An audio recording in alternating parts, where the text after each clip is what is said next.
Bismillahirrahmanirrahim. Assalamualaikum warahmatullahi wabarakatuh. Alhamdulillah wa syukurillah wa la haula wa la quwwata illa billah. Tentunya pada hari ini saya sangat berbahagia, saya sangat berbangga, saya sangat bersyukur. Olehnya itu pada tempatnya lah barangkali kalau kita tidak henti-henti menyampaikan rasa syukur kita pada Allah Subhanahu wa taala, nasabah nabi kesempatan, nabi nikmat kesehatan, sehingga setelah kita sholat Jumat secara berjamaah dan sholat zuhur, kaki sudah bisa bicara itu dalam kaitan untuk menghadapi pemilihan bupati yang akan datang. Salam dan taslim senantiasa kita sampaikan kepada junjungan Nabiullah Muhammad SAW. Yang saya hormati, saya cintai, saya banggakan kita semua yang sempat hadir, sekalipun seperti disampaikan oleh Adinda dari Dubai, yang hadir ini adalah perwakilan mewakili kampung masing-masing, bukan persoalan volume yang hadir, bukan persoalan jumlah yang hadir, akan tetapi perwakilan ini tentu dengan sebuah keyakinan bahwa insyaallah saya pun juga yakin itu, percaya itu bahwa akan ada beberapa yang akan ikut di belakang kita. Sahibul baik adik saya yang saya cintai, saya banggakan, sekarang sudah menikah. Kalau saya sampaikan di tak bahwa ini adik saya pernah kalah tamu di DPR, lebih tua kan memang dari dia. Dengan jalur yang berbeda sekarang tentu menjadi sebuah kesyukuran saya bangga sekali pada hasilnya. Makrodin dengan berikut bahwasanya memang untuk menghadapi pilkada terlalu banyak cerita yang berkembang.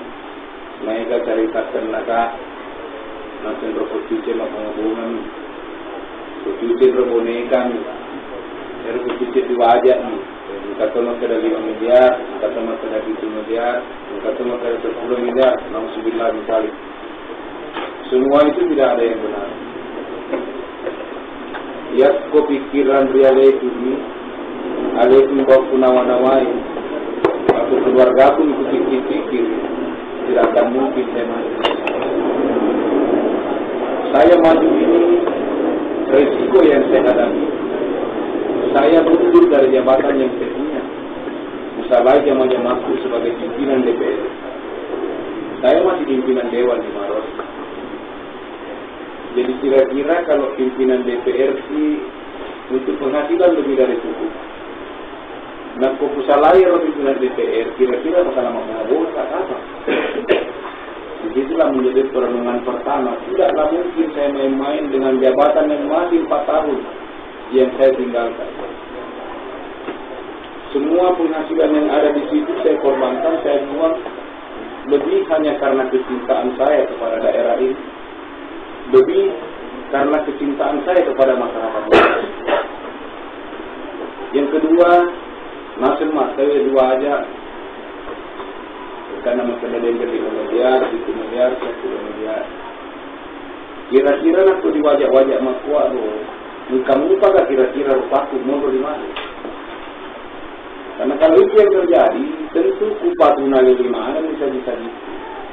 Upah tunai lima mesti bawa waktu sahabat-sahabat. Beda dengan untuk mau di mana? Semua yang dilakukan, semua cerita-cerita dikembangkan. So, ada kekhawatiran bagi cara lain kalau saya muncul. Naun roy mutoi bata-bata. Kalau saya sempat menjadi calon.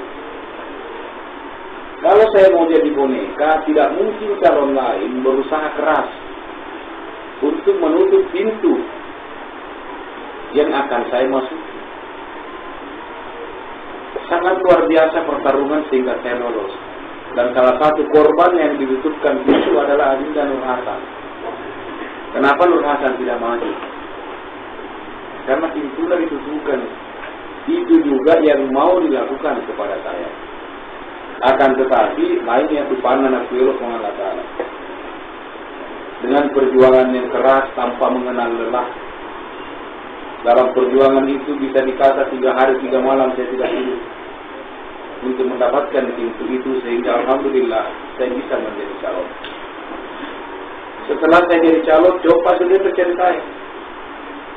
Seperti itu. Nah, kalau direke gajiku, napakah di palisuan saya kalau kerja berkembang ini, sila aku tuh.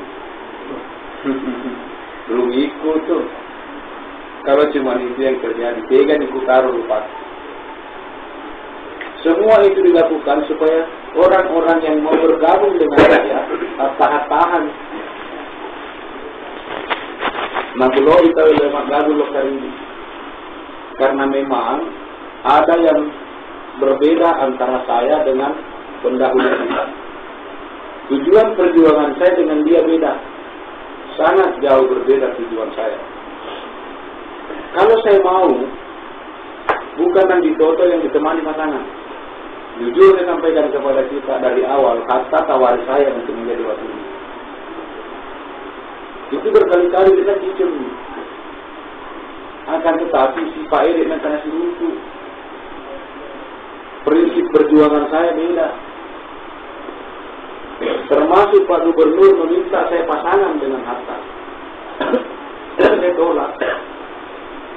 Saya dipanggil menghadap ke provinsi melalui Ketua DPR Provinsi Pak Ruh, meminta saya untuk pasangan dengan Hatta. Saya cuma sampaikan hanya 2 pilihan yang saya punya. Yang pertama, kalau saya mau dipaksa pasangan Hatta, saya tidak jadi maju. Yang kedua, kalau saya maju, jangan saya dipasangkan dengan Hatta. Kenapa? Karena prinsip saya beda. Saya sangat menyadari yang namanya perjuangan-perjuangan seperti ini. Teman-teman yang bergabung dengan kita tentu ada harapan yang mau diraih. Tentu ada juga keinginan-keinginan seperti kita. Nah, saya orang mengerti, saya orang paham kalau kita sama-sama paham yang lebih kuatkan. Jangan sampai pasti juta. Lebih dokter dia, lalu apa bukti kinatea lena, kan maka semua lagi di pemerintahnya. Pak tentu dia bisa beli kinatea. Alena mana? Dia gula mempadai di foto. Nah, setelah itu dijilor ke kiri munah, kanan munah dia gula. Lebih bagus kita bertarung, lebih bagus kita berhadapan. Inilah yang saya lakukan. Cuman memang kadang pengakak meraja, masyarakat terlalu mengagung-agungkan yang namanya jalan beton. Si mata-mata ia meninggalkan kita. Dengan segala hormat saya sampaikan kepada kita, terlalu kecil itu jalan beton. Siapapun jadi bupati, ini. Nah, kalau tidak mantan bupati, nah dia mau makanya tuh. Kenapa? Karena anggarannya ada. Sadia anggarannya. Jadi tidak ada yang susah. Lebih dari itu saya bisa bikin. Dia sebenarnya dalam betul saya bisa bikin. Kalau dia nggak lalu pengelola untuk memimpin daerah ini. Saya sebenarnya melangkah ini, saya maju ini, berangkat dari sebuah kekecewaan, berangkat dari sebuah keprihatinan. Saya prihatin melihat masyarakat Maros hanya karena dengan jalan beton yang dia lihat, dia tidak memahami lagi hakikat yang lain, kesulitan yang lain. Karena ini adalah semata kita. Bisa kita bayangkan betapa sulitnya kita dapatkan bantuan-bantuan karena di blok kiri kanan. Jalan beton ini pun sudah berbeda konsep, sudah berubah konsepnya. Coba dibayangkan dan bandingkan jalan beton yang dikerja di saat Pemimpin jadi bupati. Bandingkan kekuatan yang ada sekarang. Coba kita bandingkan. Karena mungkin orang yang salah itu Pemimpinnya pada pertama. Pertanyaan saya di sini, kurang kita jawab pada masih daripada sini. Coba kita bandingkan yang baru dibikin di Korea ini. 1 tahun, 2 tahun sudah hancur. Mata rumpu di mata rumpu, kaitan cipinna kaitannya itu tak bakar. Kenapa? Karena konsepnya sudah berubah dari konsep yang sebenarnya. Pinran. Yang dibikin sekarang telepon beton. Jalan beton tujuannya hakikatnya itu 15 sampai 20 tahun itu minimal. Nah sekarang si tahu 2 tahun masalahnya. Kenapa seperti itu? Karena 2 tahun yang masuk kan dijamah itu. Dijamah itu kan benar korup.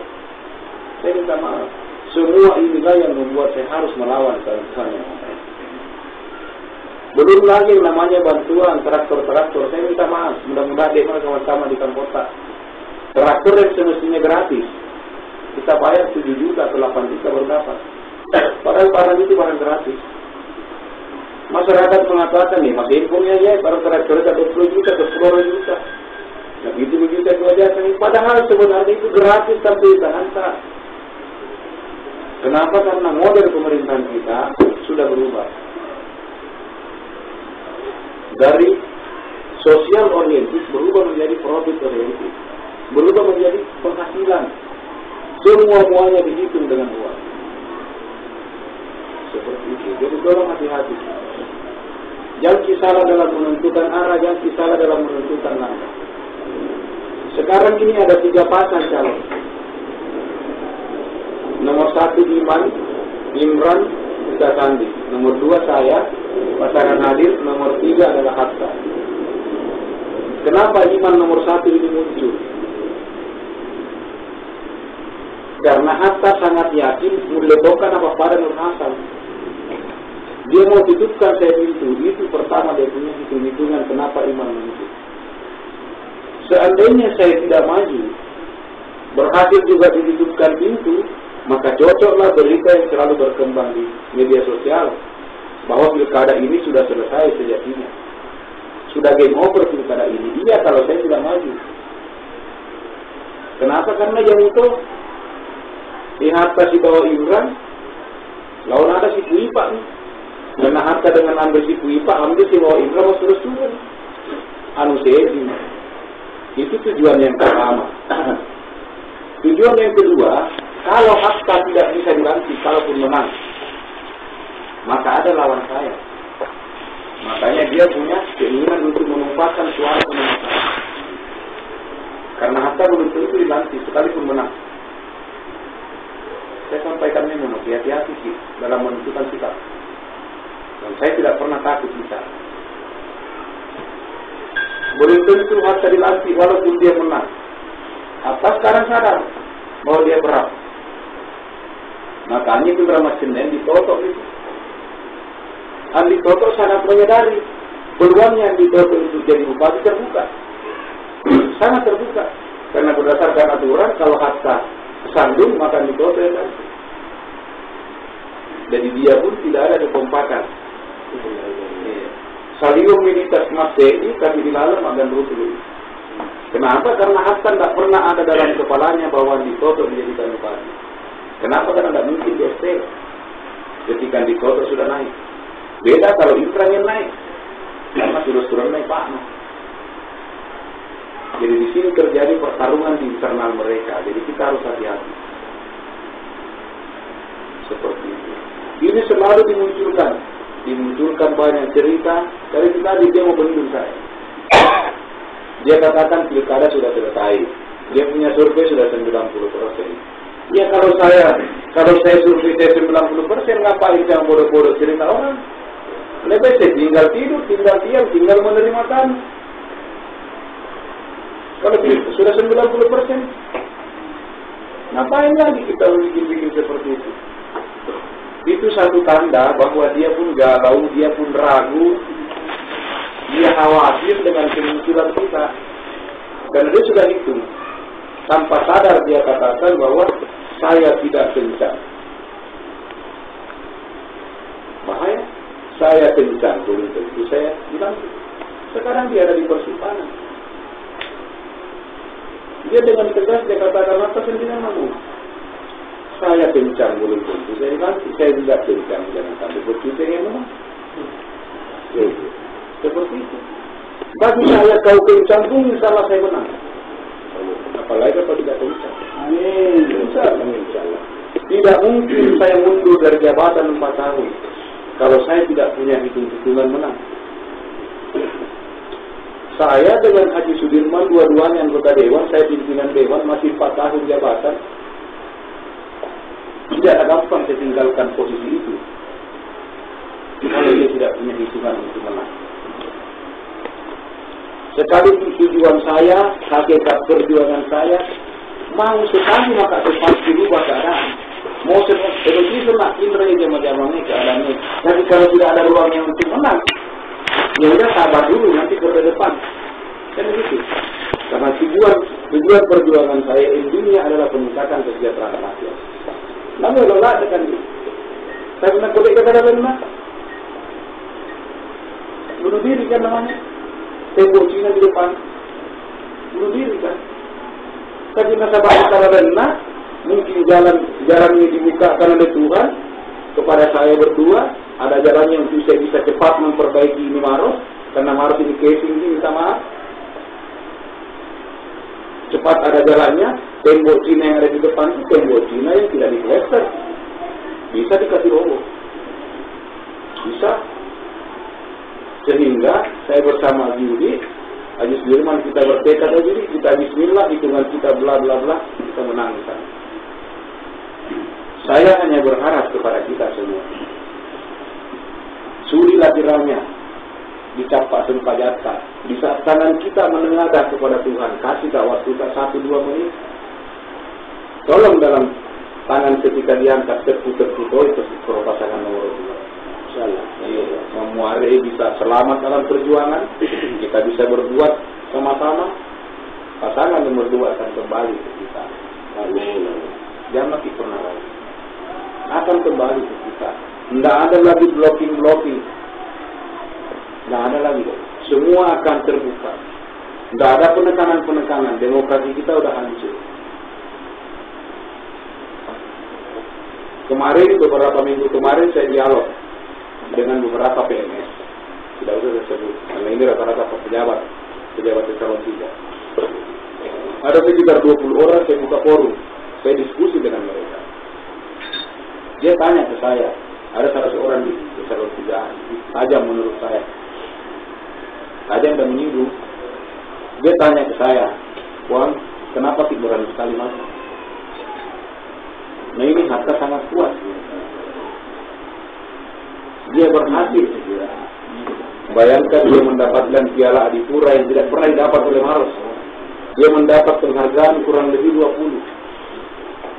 Sangat luar biasa. Berani sekali gimana? Berani sekali. Dari semua yang dilakukan Hatta selama 1 periode, yang kurang menurut kami di PNS hanya persoalan kesejahteraan. Hanya itu yang kurang. Kalau yang lain tertutup semua dengan prestasi yang ada. Jadi pada itu saya jawab. Saya tanya kembali yang bertanya. Jawaban apa yang kita mau? Jawaban seorang politisi yang menyenangkan kita punya perasaan, atau jawaban yang muncul dalam nurani saya? Dia bilang yang ada dalam diri saya yang saya dengar. Dia bilang baik. Kalaulah saya punya nasib menjadi bupati, kedua-duanya ini saya butuh. Saya butuh prestasi, saya juga butuh peningkatan kesejahteraan. Ini dua-duanya saya butuh. Tapi kalau cuma satu yang harus saya ambil, maka prestasi saya buang, kesejahteraan yang saya ambil. Tidak ada gunanya dalam pemerintahan ini kita mendapatkan penghargaan di mana-mana, tapi rakyat menderita. Tidak ada gunanya kita mendapatkan Adipura, tapi kita punya pedagang kaki 5 sementara. Tidak ada gunanya. Saya tidak pentingkan itu. Kalaulah cuma satu yang harus kita raih. Tapi saya berharap mudah-mudahan dua-duanya kita bisa ambil. Penghargaan kita bisa dapat, prestasi kita raih, peningkatan kesejahteraan juga kita meningkat. Itu tujuan kita. Tidak ada yang susah. Apa juga gunanya jalan beton kemana-mana, tapi tidak ada perubahan dalam hidup masyarakat. Dek pada zaman balatu kasih ratu sepuluh misalnya mengasih lata, udah di zaman si ratu lupa itu yang salah. Mestinya sebelum dijamah 110, setelah dijamah minimal 125. Itu yang saya mau isi, dan saya tahu caranya. 11 tahun saya di DPR, 11 tahun saya bicarakan anggarannya Maros di luar kepala saya. Saya paham apa yang harus saya bikin. Apa yang susah? Kepala dusun sebagai ujung tombak, begitu-begitu pun di pembukilannya. Kalau saya insya Allah saya akan tingkatkan apa yang susah akan itu. Saya hanya mau kembalikan kepada kepentingan rakyat. Kenapa mestinya kepala dusun lingkungan ini yang menjadi sentral? Kenapa? Karena mereka lah yang menjadi ujung tombak pemerintahan yang ada di bawah. Ini yang harus kita pikirkan. Belum lagi yang imam-imam. Ketika dia mau menerima, dikumpul semua datang ke markas. Ngapain seperti itu? Kenapa tidak di kantor desa saja misalnya? Supaya dia tidak terlalu jauh ke sana. Kasihan kan mereka. Dikumpul seluruh dinas kabupaten, datang menerima di kantor di markas. Ya syukur-syukur kalau dia turun ke sana langsung menerima. Nah ini orang ratusan. Kalau terorong kalau di bawah simak itu semua akan berubah sampai penyerapan memimpin daerah ini. Tidak pernah kita punya anggota ini, kita punya masyarakat yang katakanlah pedagang-pedagang kelontong ini.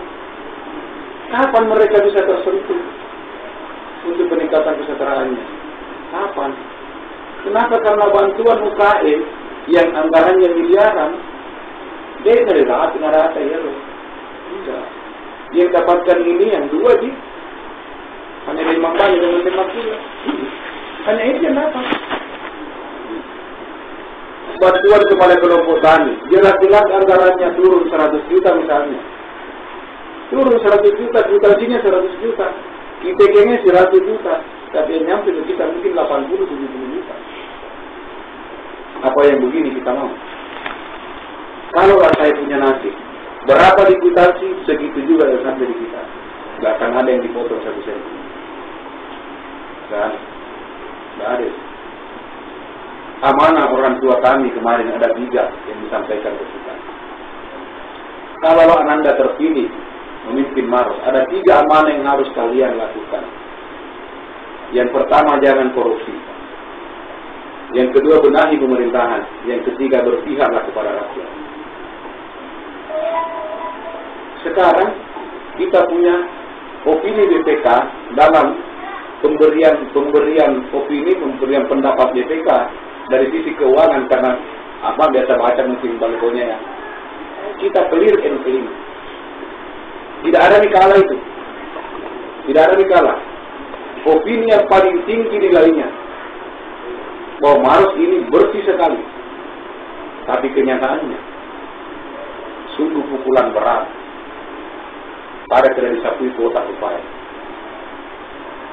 Badan Pemeriksa Keuangan, pengawas keuangan kita sudah menyatakan bahwa Maros bersih, clear and clean. Tapi kenyataan yang terjadi, tunggu kita, karena ini sudah lebih 30 orang yang diperiksa. Sudah lebih 30 yang diperiksa. Akan habis ditarik satu-satu.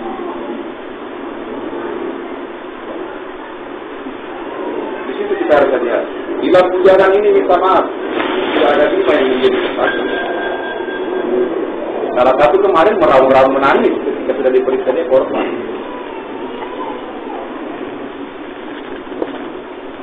Ini yang bahaya. Tolong renungkan, kembali berpikir, kembali di rumah masing-masing, merenungi baik-baik. Masyarakat Maros harus kembali kepada martabat yang dia punya. Tidak boleh kita dipermainkan. Tidak boleh. Bentuk-bentuk kesoliman yang terjadi harus kita hadapi. Tadi mana mau ada kalau kami warna pola itu tidak bisa. Engkau pasti masih dikasih untuk kita kembalikan yang sebenarnya hartanya Maros ini. Ini harus didulu kembali, harus kembali ini. Nah kita tidak bisa. Hati-hati. Maukah tidak dibikin oleh orang yang tersangka? Di situ pertanyaannya. Nah pasti dia ada, tidak bisa. Kalau nanya di mana? Pasti dia ada. Dia tidak. Makanya bertanya kepada merenungi baik-baik. Cepat atau lambat ini selesai. Inilah tadi makna yang saya katakan. Hatta sangat sadar, menang pun belum tentu dia diganti. menang pun belum tentu dari sana. Kemunculan nomor 1 ini untuk menutup apa yang menjadi kelakuan kemarin. Di situ intinya. Makanya hati-hati. Saya tidak pernah ragu bicara. Saya bicara fakta. Ya. Bukan oleh kampanye, bukan negatif kampanye, tapi saya bicara fakta. Saya bicara kenyataan. Seperti itu. Mesti pada waktu itu. Kalau kita masih mau diperlakukan seperti ini, masih mau mengalami serba kesusahan, mau mengurus di KTP senak atau susana, di salah di menurut bunga disuruh ini itu, sederhana juga caranya. Kalau masih mau begitu, paksakan opo sekalipun tidak dibantu. Selesai. Tapi kalau mau yang namanya perubahan, mau duduk kepada hakikat yang sebenarnya sebagai orang maros, bukan menjadi perantau di daerahnya. Mari kita rapatkan barisan dan insya Allah akan saya buktikan. Saya akan buktikan itu. Saya tidak mau cari pundi-pundi keuangan di sini. Saya punya harapan, saya punya keinginan, saya punya tujuan insya Allah. Saya tidak akan pernah mengambil sesuatu dari rakyat Maros. Akan tetapi saya yang akan memberikan sesuatu untuk rakyat Maros. Itu tujuan itu. Saya kira itu yang saya sampaikan di memperjelas, mempertegas bahwa saya bukan main-main. Saya korbankan jabatan untuk serius bertarung. Karena saya sadar betul yang namanya perjuangan butuh pengorbanan. Itulah yang saya lakukan. Makasih. Assalamualaikum warahmatullahi wabarakatuh. Waalaikumsalam. Jadi yang tadi sebagai kalimat sebenarnya karena aku yang mencerita sabaya besok boleh mencerita juga masalah masalah bola. Nah, jadi yang dari tahu